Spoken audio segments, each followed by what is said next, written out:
igual estamos contentos porque llovió, porque Dios proveyó esa lluvia que tanto hacía falta. Incluso ayer de noche estábamos orando, que tal vez un poco decepcionados porque había llovido en muchos lugares de nuestro país y acá todavía no. Y pusimos en las manos de Dios y dijimos, Señor, queremos esperar en tus tiempos y no exigir los nuestros. Y vino la lluvia. Está bueno eso. Para comenzar quiero hacer algunos anuncios. Bueno, primero Susana va a comentar algo. Buen día a todos. Sí, de parte del colegio y de la escuelita dominical, queremos hacer una escuela bíblica de verano, una Sommerbibelschule, por una semana del 31 de enero al 4 de febrero. Y pedimos que todos ustedes puedan estar orando por ese tiempo, que realmente pueda ser un tiempo de bendición para todos. Y también queríamos preguntar si hay alguien que quiera ayudarnos, porque somos pocos maestros, y si hay alguien que quiera ayudarnos en ese tiempo, es de lunes a viernes en la mañana de 9 a 12. Si alguien tiene ganas y tiempo de estar ayudándonos, de colaborar en lo que sea, vamos a estar muy agradecidos. Gracias. Después, comentar que el fin de semana que viene va a ser el retiro de matrimonios en Cuchilla Alta. Hoy sería el último día para anotarse para aquellos que estén interesados en ir.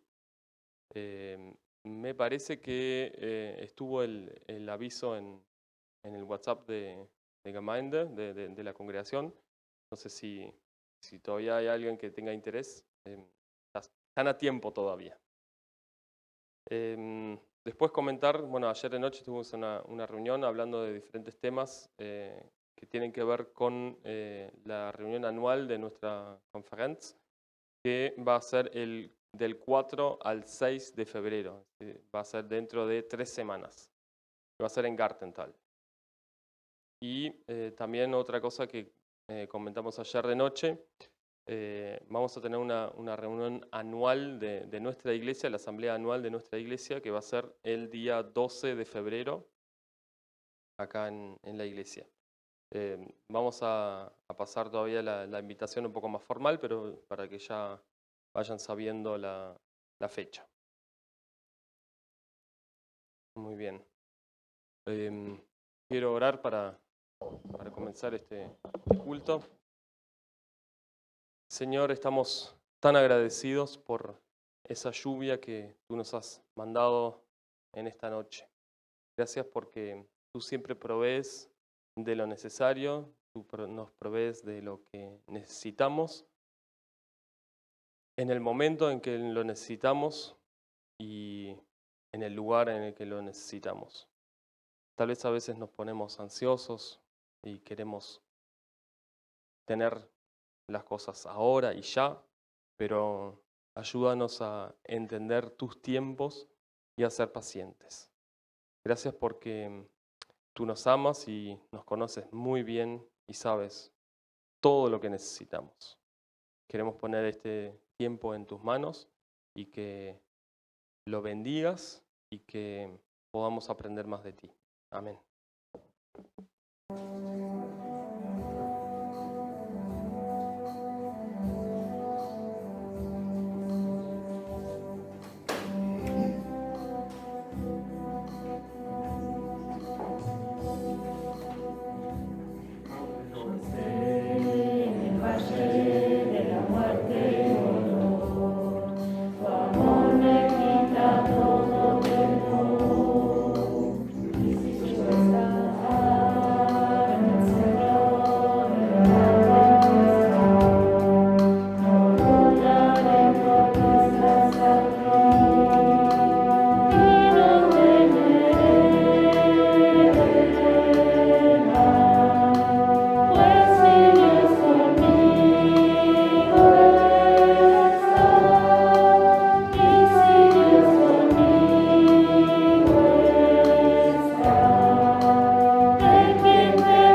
Buenos días.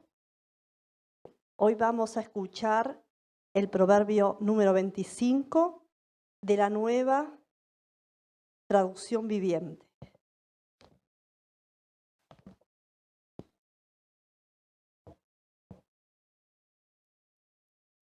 Estos son más proverbios de Salomón, reunidos por los consejeros del rey Ezequías de Judá. Es privilegio de Dios ocultar un asunto y privilegio del rey descubrirlo. Nadie puede comprender la altura de los cielos, la profundidad de la tierra, ni todo lo que pasa por la mente del rey. Quita las impurezas de la plata y quedará lista para el orfebre. Quita al perverso de la corte del rey y su reino se afianzará por medio de la justicia. No exijas una audiencia con el rey, ni insistas en hacerte un lugar entre los grandes, porque es mejor esperar a que te inviten a la mesa principal y no que te echen y pases vergüenza en público. Tan solo por haber visto algo, no vayas corriendo a los tribunales, pues ¿qué harás si a fin de cuentas tu prójimo te desmiente y te hace pasar vergüenza? Cuando discutas con tu prójimo, no reveles los secretos que otros te confiaron. Te podrían acusar de chismoso y nunca recuperarás tu buena reputación. El consejo oportuno es precioso, como manzanas de oro en canastas de plata. La crítica constructiva es para quien la escucha, como un pendiente u otras joyas de oro. Los mensajeros confiables refrescan como la nieve en verano, reviven el espíritu de su patrón. La persona que promete un regalo pero no lo da es como las nubes y el viento que no traen la lluvia. La paciencia puede persuadir al príncipe y las palabras suaves pueden quebrantar los huesos. ¿Te gusta la miel? No comas demasiada, porque te darán ganas de vomitar. No visites a tus vecinos muy seguido, porque se cansarán de ti y no serás bienvenido. Decir mentiras acerca de otros es tan dañino como golpearlos con un hacha, herirlos con una espada o lanzarles una flecha afilada. Confiar en alguien inestable en tiempos de angustia es como masticar con un diente roto o caminar con un pie cojo. Cantar canciones alegres a quien tiene el corazón afligido es como quitarle a alguien el abrigo cuando hace frío o echarle vinagre a una herida. Si tus enemigos tienen hambre, dales de comer. Si tienen sed, dales agua de beber. Porque amontonarás carbones encendidos de vergüenza sobre su cabeza y el Señor te recompensará. Tan cierto como que el viento del norte trae la lluvia, la lengua chismosa causa enojo. Mejor vivir solo en un rincón de la azotea que en una casa preciosa con una esposa que busca pleitos. Las buenas noticias que llegan de lejos son como el agua fresca para el que tiene sed. Si el justo se doblega ante el perverso, es como contaminar una fuente o enturbiar un manantial. No es bueno comer mucha miel, ni buscar honores para uno mismo. Una persona sin control propio es como una ciudad con las murallas destruidas.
desafío de leer la Biblia en un año. Es un desafío importante, pero creo que está bueno tomarse ese tiempo todos los días para buscar más de Dios.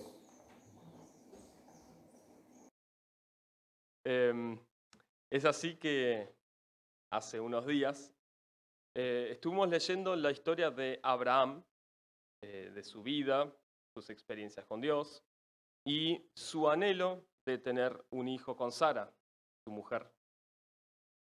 Ese relato de Abraham, considerado un padre de la fe, o hay muchos que dicen que es el padre de la fe, ese relato es incompleto si no incluimos la historia de cómo Abraham casi sacrifica a su hijo Isaac. Yo creo que es un evento clave para entender no solo la bendición de Dios sobre la descendencia de Abraham, sino también sobre todo el futuro del pueblo de Israel. Y bueno, para entender un poco mejor esta historia, voy a recordar algunos acontecimientos anteriores a esto. Johnny, ¿me podés ponerle el PowerPoint?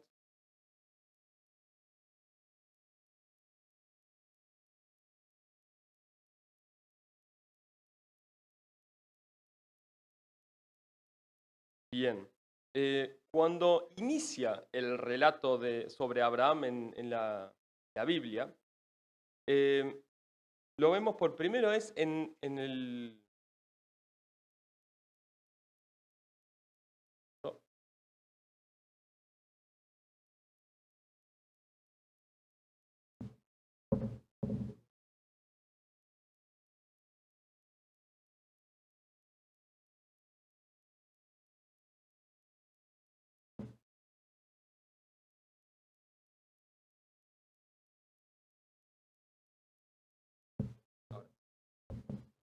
Bien.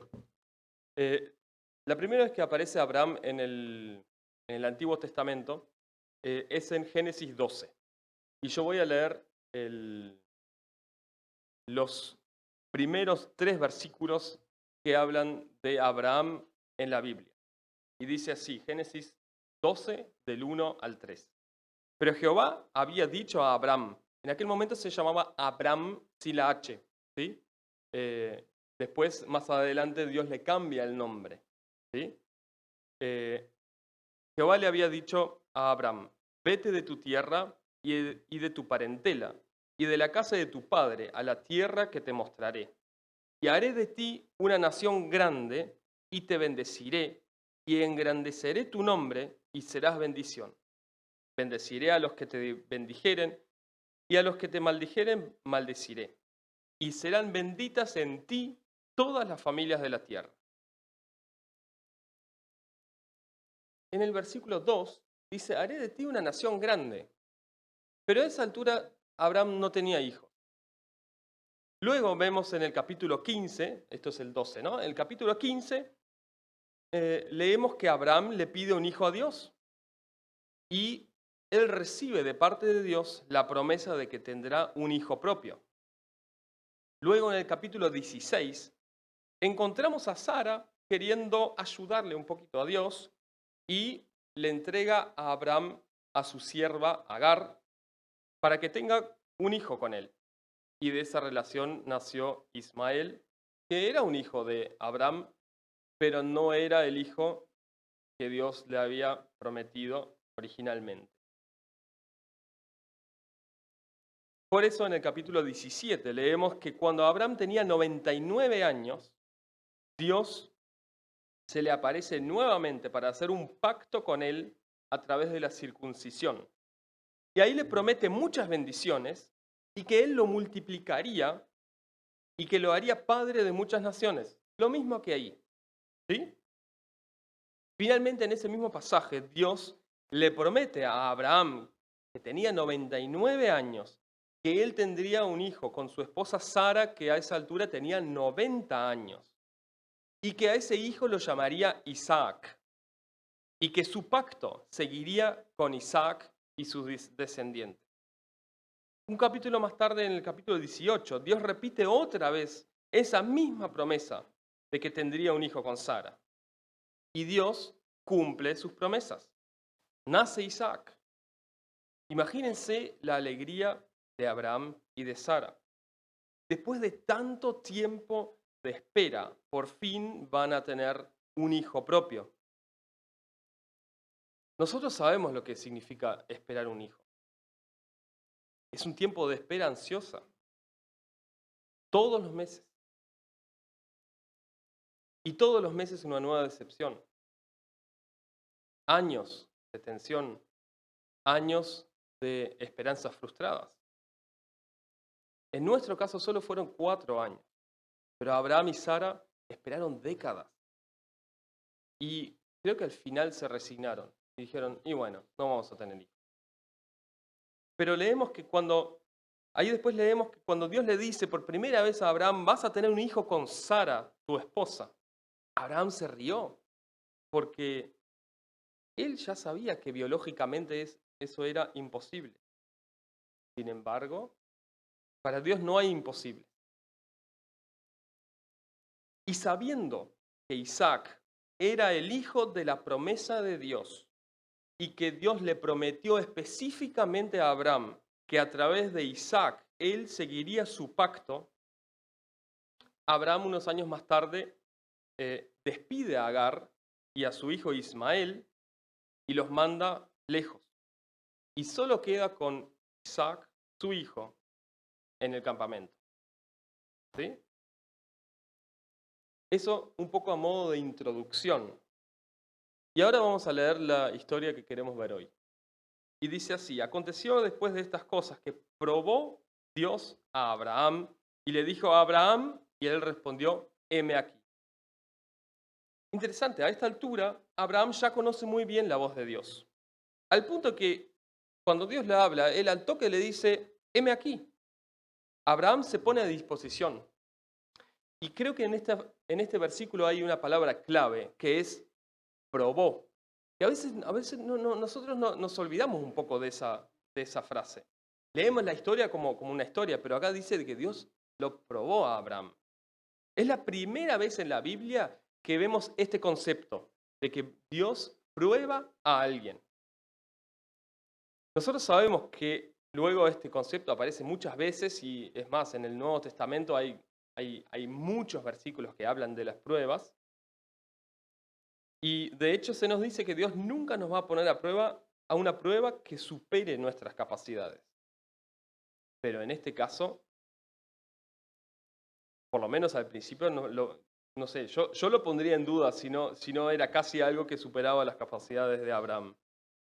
Y yo creo que Dios nunca nos incita a pecar, sino que Él lo que hace es poner a prueba nuestra fe.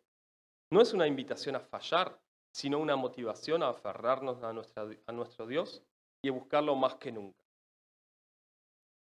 Y Dios le dijo a Abraham, toma ahora a tu hijo, tu único, Isaac, a quien amas, y vete a la tierra de Moriah y ofrécelo allí en holocausto sobre uno de los montes que yo te diré.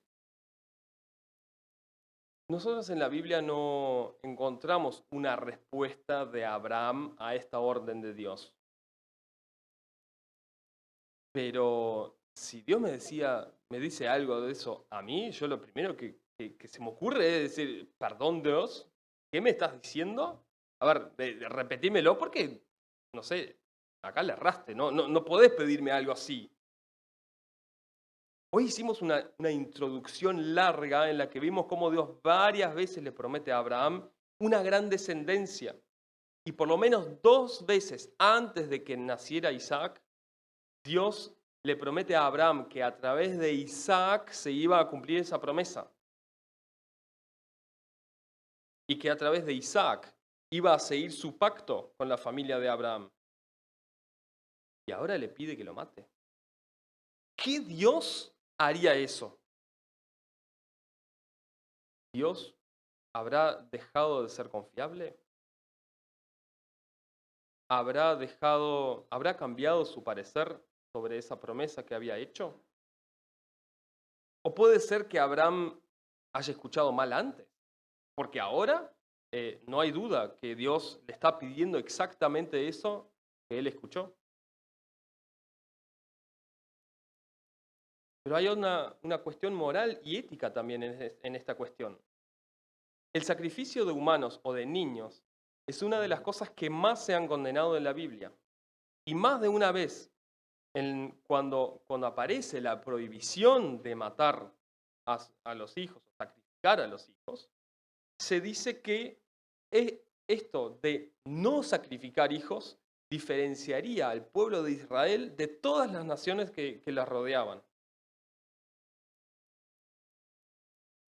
Entonces, siempre me he preguntado por qué Dios le pidió justamente eso que él después prohíbe a Abraham. Y otra cosa que me parece interesante es cómo Dios o cómo se describe a Isaac en este caso. Pues Dios le dice, tu hijo, tu único, Isaac, a quien amas. 4 descripciones diferentes refiriéndose a Isaac, para que Abraham no tenga absolutamente ninguna duda de que Dios se estaba refiriendo a él. Por otro lado, esta descripción me hace pensar un poco en la prueba que le está planteando Dios a Abraham. Sabemos que las pruebas fortalecen nuestra fe y además nos enseñan y muestran cosas de nuestra vida que debemos corregir. Después de tantos años de espera, es posible que Abraham haya puesto en su hijo más esperanzas de las que debería. Tal vez su hijo ha ocupado el lugar de Dios. Y la prueba de fe que Dios le está exigiendo a Abraham en este momento es, ¿me amas más que a tu hijo?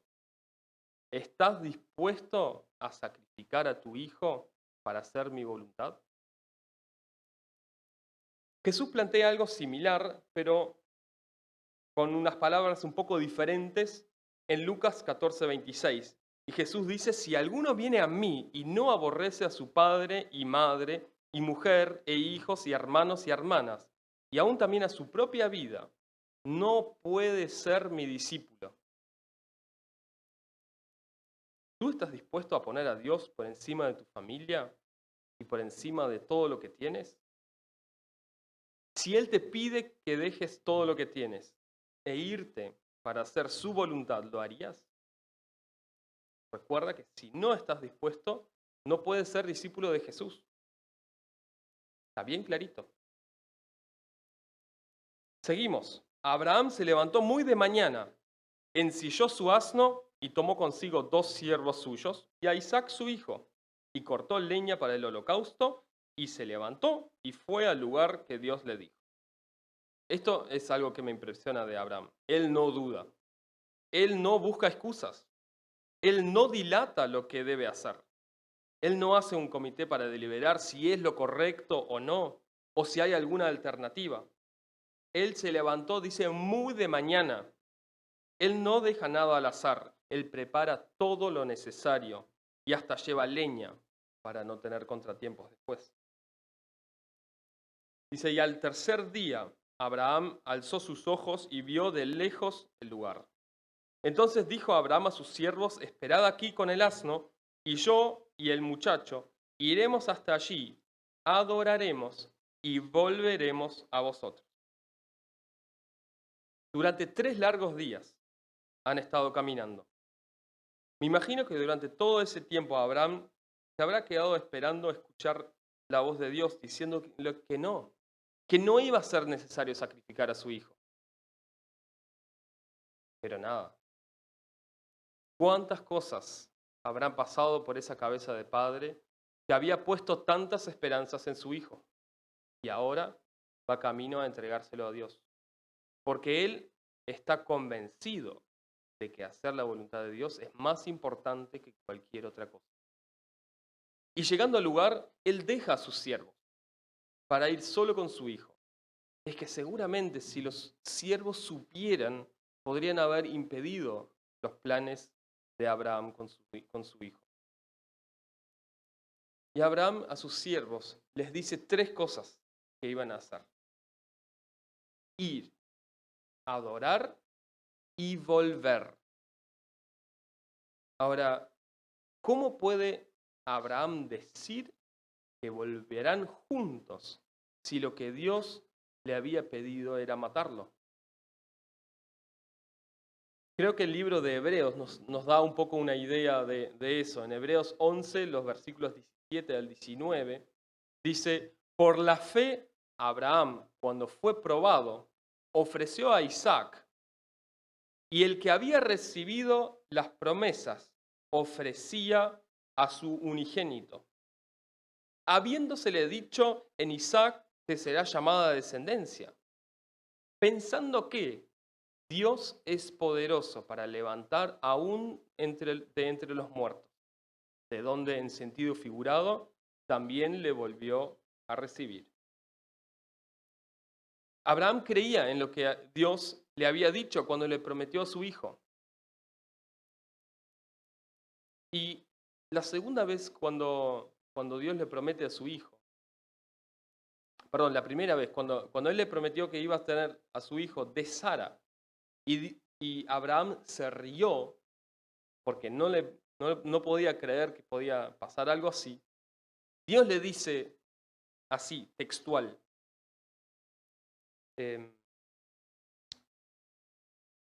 ¿hay algo imposible para Dios? Es una pregunta que Dios le hizo a Abraham y le hizo entender que no, que para Dios no hay nada imposible. Entonces, de esta forma, Abraham confiaba que si para Dios no hay nada imposible, él también podía devolverle a su hijo a la vida, aún ofreciéndole en holocausto a Dios. ¿Tú también crees que Dios tiene el poder de hacer lo imposible?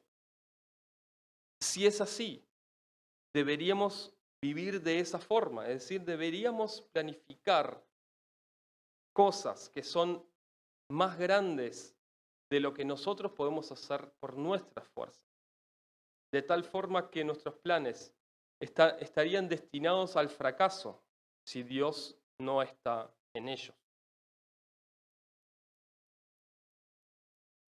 Y tomó Abraham la leña del holocausto y la puso sobre Isaac su hijo. Y él tomó en su mano el fuego y el cuchillo, y fueron ambos juntos. Entonces habló Isaac a Abraham su padre y dijo, Padre mío. Y él respondió, heme aquí, hijo. Y él dijo, he aquí el fuego y la leña. Pero, ¿dónde está el cordero para el holocausto? Y respondió Abraham, Dios se proveerá de cordero para el holocausto, hijo mío. E iban juntos. Abraham emprende esta última parte de su viaje solo con su hijo. Ellos se reparten las cosas a llevar. Isaac la leña y Abraham el fuego y el cuchillo. Y ahí viene la pregunta incómoda de Isaac. ¿Dónde está el cordero? Isaac a esa altura seguramente tenía alrededor de 15 años. Y él no es ningún tonto. Seguramente él se habrá preguntado durante todo el viaje por qué llevaban todo menos el animal destinado para el holocausto. Tal vez no se animó a preguntar antes porque estaban los ciervos. Sí. Y la respuesta de Abraham, en principio, es elusiva. Es decir, él no responde la respuesta. Él dice, Dios proveerá. Y yo creo que Isaac ahí se muerde la lengua, pero respeta la respuesta de su padre y no insiste. Ahora, si Isaac hubiera tenido 7 años como Sofía, yo estoy seguro que ella que habría insistido, papá, esa no es una respuesta. Papá, no hay ningún cordero. ¿Por qué decís eso? Yo no veo ninguno. ¿Me podés explicar? ¿Por qué? ¿Por qué? ¿Por qué? Pero no. Isaac se mantuvo en el molde. Igual, seguramente se siguió preguntando qué iba a pasar. Dios proveerá, dice Abraham. Es una respuesta sencilla. En este caso tal vez elusiva, pero me parece que también hay un poco de esperanza puesta en esa respuesta. Esperanza de que Dios efectivamente proveerá de un cordero o alguna alternativa para no tener que sacrificar a su hijo. Y cuando llegaron al lugar que Dios le había dicho, edificó allí a Abraham un altar y compuso la leña y ató a Isaac su hijo y lo puso en el altar sobre la leña. Las acciones de Abraham acá ya no sorprenden. Es decir, él sigue el libreto, él está decidido a llevarlo a término. Lo que sí me sorprende acá es la actitud de Isaac. Porque a esta altura Abraham tiene alrededor de 115 años. Es un viejo. Isaac tiene 15. Si Isaac no quiere, el padre no puede atarlo. Ni tampoco subirlo al altar, ni tampoco se quedaría sobre el altar. Porque él tiene mucha más fuerza que su padre. Yo creo que Isaac acá nos da una lección de sumisión, de respeto a su padre. Y tal vez también una lección de confianza en la fe que tenía su padre. Y dice, y extendió Abraham su mano y tomó el cuchillo para degollar a su hijo. Este es el momento de mayor tensión en esta historia. Abraham sigue firme en su fe, confiado en que Dios puede hacer un milagro. Él no vacila, ni aún en el último momento. Es que la fe que fracasa, aunque sea en el último momento, no sirve de nada. Porque la fe es la certeza de lo que se espera y la convicción de lo que no se ve. La duda no está en el vocabulario de la fe. Entonces el ángel de Jehová le dio voces desde el cielo y dijo, Abraham, Abraham. Y él respondió, heme aquí. Y dijo, no extiendas tu mano sobre el muchacho, ni le hagas nada, porque ya conozco que temes a Dios, por cuanto no me rehusaste a tu hijo, tu único. Yo a esto le llamo salvado en el último segundo. Cuando ya Abraham iba a usar el cuchillo en su hijo, Dios lo llama de nuevo y le dice que no lo toque. Es interesante que Abraham le responde a Dios de la misma forma en la que le respondió hace 3 días, cuando Dios le dio la tarea de sacrificar a su hijo. Heme aquí, estoy a tu disposición. Y entonces el mensaje de Dios tiene una profunda declaración acerca de Abraham. Ya conozco que temes a Dios. Dios esto ya lo sabía de antes.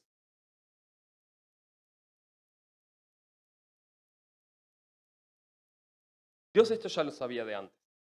Él ya sabía que Abraham iba a estar dispuesto a ir hasta las últimas consecuencias. El que tal vez no lo sabía era Abraham. Y yo creo que esta es una de las claves que debemos aprender hoy de esta historia. Dios no nos prueba para saber si aún le somos fieles, sino para que nosotros nos demos cuenta de toda la fe que tenemos en Él. Dios es omnisciente, Él lo sabe todo. Él no necesita confirmar nuestra fe. Los que nos olvidamos de su poder y de nuestra fe en su poder somos nosotros. Y también nuestras pruebas pueden ayudarle a otros a fortalecer su fe. Y yo creo que en esta ocasión fue Isaac el que se llevó una lección de fe de su padre. Y se dio cuenta que su padre estuvo dispuesto a sacrificar lo más preciado que tenía para obedecer a Dios. Yo creo que esta es una lección que Isaac no olvidó en toda su vida. Entonces alzó Abraham sus ojos y miró, y he aquí a sus espaldas un carnero trabado en un zarzal por sus cuernos. Y fue Abraham y tomó el carnero, y lo ofreció en holocausto en lugar de su hijo. Al leer este versículo, lo primero que se me viene a la mente es la frase que Abraham le dijo a su hijo antes. Dios proveerá. Creo que lo que menos pensó Abraham en ese momento fue que Dios iba a mandarles realmente un animal para sacrificar. Pero padre e hijo deben haber respirado aliviados cuando Dios proveyó un carnero para ese holocausto. Y después me pregunto, ¿cómo es que no vieron el carnero antes? Ellos tuvieron que edificar un altar, juntar piedras, trabajar duro para poder lograrlo. ¿Y no lo vieron? Edificar un altar no es algo de 2 minutos. Tienen que juntar varias piedras de todo ahí alrededor. No lo vieron. Ahora, un animal enredado debe haber hecho ruido. Debe haber intentado salirse, palar. No lo vieron antes. La Biblia no nos da una respuesta a estas preguntas. Simplemente sabemos que recién en este momento ellos lo vieron. Y Abraham toma el carnero y lo ofreció en holocausto en lugar de su hijo. Esta es una imagen que nos recuerda el sacrificio que hizo Jesús por nosotros. Un sacrificio que sí se llevó a cabo, en donde Dios no detuvo a nadie para dejar y dejó que pasara. En los sacrificios, un animal moría en lugar de las personas y su sangre cubría los pecados o las transgresiones. Nosotros hoy creemos que Jesús, siendo Hijo de Dios y sin pecado, fue sacrificado por los pecados de todo el mundo. Por eso, si creemos en Jesús y en que su sacrificio también fue para mí en forma personal, sabemos que nuestros pecados son perdonados y nosotros somos justificados ante Dios. Y llamó Abraham el nombre de aquel lugar, Jehová proveerá. Por tanto se dice, hoy en el monte de Jehová será provisto. Si vamos al texto original, Abraham llamó a este lugar Jehová Jireh. Si miramos las diferentes traducciones de la Biblia, vemos que algunas traducen este nombre como el Dios que provee o el Dios que ve. Incluso alguna traducción lo llama el Dios que ve y provee. Esta es la única vez que encontramos este nombre de Dios en toda la Biblia, Jehová Jireh. Pero a través de toda la historia vemos como vez tras vez Dios provee todo lo necesario para los que confían en Él. ¿Cuántas historias nos han contado nuestros abuelos, nuestros padres? Y aún nosotros mismos podemos contar de cómo Dios siempre ha provisto, ha cuidado, ha protegido. A medida que vamos experimentando diferentes pruebas con Dios, lo vamos conociendo mejor y entendemos que Dios siempre provee lo adecuado, en el lugar adecuado y en el momento adecuado. Nosotros a veces nos ponemos ansiosos porque queremos ver todo ahora y ya, y en la forma en que nosotros nos imaginamos que queremos recibirlo. Pero Dios, en su sabiduría, sabe que no todo lo que nosotros le pedimos es lo mejor para nosotros o es el momento o el lugar adecuado. Y la otra lección poderosa que aprendí de esta historia es que Dios provee, pero recién después de que Abraham pasa la prueba. El carnero no apareció cuando llegaron a la cima del monte, ni cuando estaban armando el altar, ni cuando Abraham agarra el cuchillo. El carnero aparece después de que Dios confirma a Abraham su aprobación. Es como una recompensa para la prueba salvada. Jehová Jireh. Nos encanta esa idea de que Dios provee y esperamos que Dios nos dé siempre lo necesario y mucho más. Pero nosotros estamos dispuestos a pagar el precio. ¿Hasta dónde llega nuestra fe? Suena bonito decir que amamos a Dios más que cualquier otra cosa. Pero, ¿qué pasaría si Dios nos pide que le entreguemos algo que nosotros consideramos nuestro y que de ninguna manera quisiéramos entregar? ¿Qué pasaría si te pide tu casa, tu tierra, tu trabajo, tus ahorros?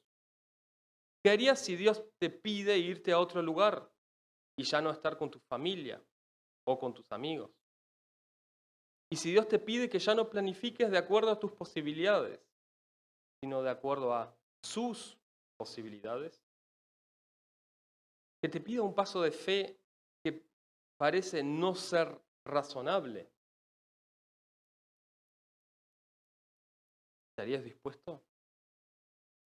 Y si damos vuelta a la pregunta, ¿es posible que haya bendiciones de Dios que no están llegando a tu vida porque no estás dispuesto a soltar? ¿Porque no estás dispuesto a dar, a diezmar, a ayudar a otros, a obedecer la voz de Dios? ¿Cuánto nos estamos perdiendo por querer mantener el control de nuestras vidas? Jehová Jireh, Dios ve y provee. Dios ve nuestra fe y nos provee según nuestra fe. Si estás dispuesto a confiar en el Dios de los imposibles, vas a ver su provisión en todo lo que hagas. Vamos a orar.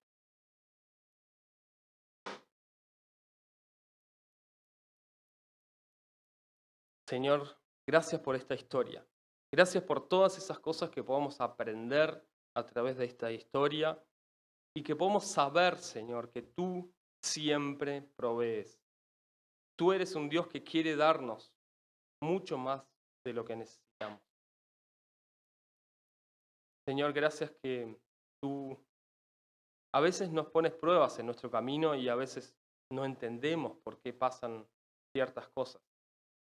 Pero tú nos enseñas, tú nos das ánimo, tú nos motivas a seguir aferrado a ti, a seguir en tus caminos. Y nosotros sabemos que tú nos vas a proveer de lo que necesitemos. Gracias, Señor, por todo lo que nos has dado en el pasado y confiamos en que tú vas a seguir proveyendo en el futuro. Amén.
Estaba pensando que Detlef dice que hay bendiciones trancadas porque no podemos soltar, ¿no?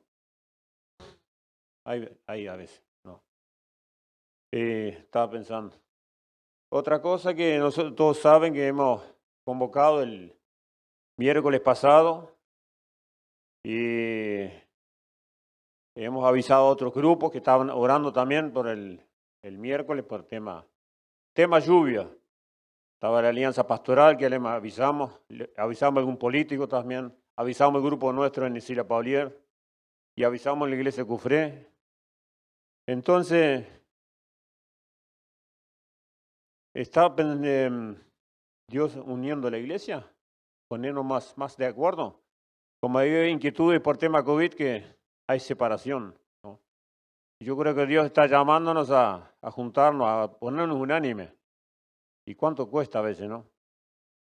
Y la palabra dice en Segunda Crónica, dice, si mi pueblo se humillare. No era que pedimos por lluvia y bueno, ya nos vamos. No, si mi pueblo se humillare y volvieran de sus malos caminos. Entonces digo, ¿malos caminos? ¿Nosotros? Nosotros no. ¿Y cuántas veces le pegamos mal y hemos cometido cosas que no corresponden? ¿Cuántas veces, no? Si mi pueblo se humillare y volviera de sus malos caminos, yo oiré desde los cielos, perdonaré sus pecados y sanaré su tierra, ¿no? Y Dios está sanando la tierra, ha perdonado pecados. Hemos sentido que ha perdonado pecados. ¿Y cuántos, no? Y bueno, era un poco compartir esto y no estamos solos. Tenemos otros grupos que han orado la noche. Es sumatoria de todo vale. Todo lo que suma vale. Y bueno, era un poco eso el hacerle acordar, ¿no?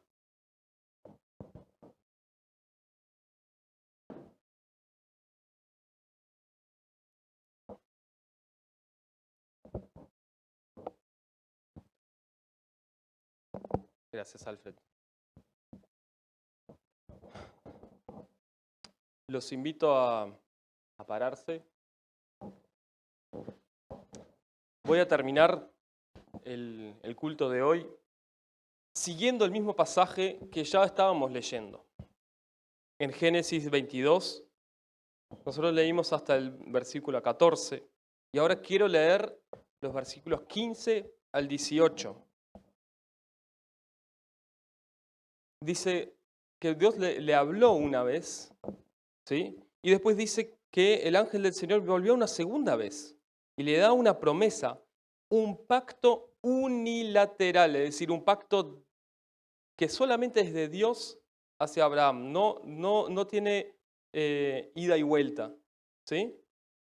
Y dice así, y llamó el ángel de Jehová a Abraham por segunda vez desde el cielo y dijo, por mí mismo he jurado, dice Jehová, que por cuanto has hecho esto y no me has rehusado a tu hijo, tu único hijo, de cierto te bendeciré y multiplicaré tu descendencia como las estrellas del cielo y como la arena que está a la orilla del mar. Y tu descendencia poseerá las puertas de sus enemigos, y en tu simiente serán benditas todas las naciones de la tierra, por cuanto obedeciste a mi voz. El desafío de Dios para nosotros hoy es que estemos dispuestos a amarlo por encima de todo, y que de acuerdo a esa fe, Jehová Jireh, Jehová proveerá. Quiero que piensen por un minuto en esto. Yo voy a leer de nuevo lo que leí recién y quiero que pensemos en que Dios nos está diciendo a nosotros esa misma bendición que le dio a Abraham y que nos la está diciendo a nosotros. Y dice así, por mí mismo he jurado, dice Jehová, que por cuanto has hecho esto y no me has rehusado a tu hijo, tu único hijo, en el caso nuestro pueden ser nuestros bienes, nuestro tiempo, nuestra vida. De cierto te bendeciré, dice Jehová, y multiplicaré tu descendencia, que en el caso nuestro pueden ser nuestras obras, nuestros dichos, nuestra ayuda al prójimo, nuestras oraciones y nuestra fe. Que multiplicaré todo eso como las estrellas del cielo y como la arena que está a la orilla del mar. Y tu descendencia poseerá las puertas de sus enemigos, y en tu simiente serán benditas todas las naciones de la tierra, por cuanto obedeciste a mi voz. Amén.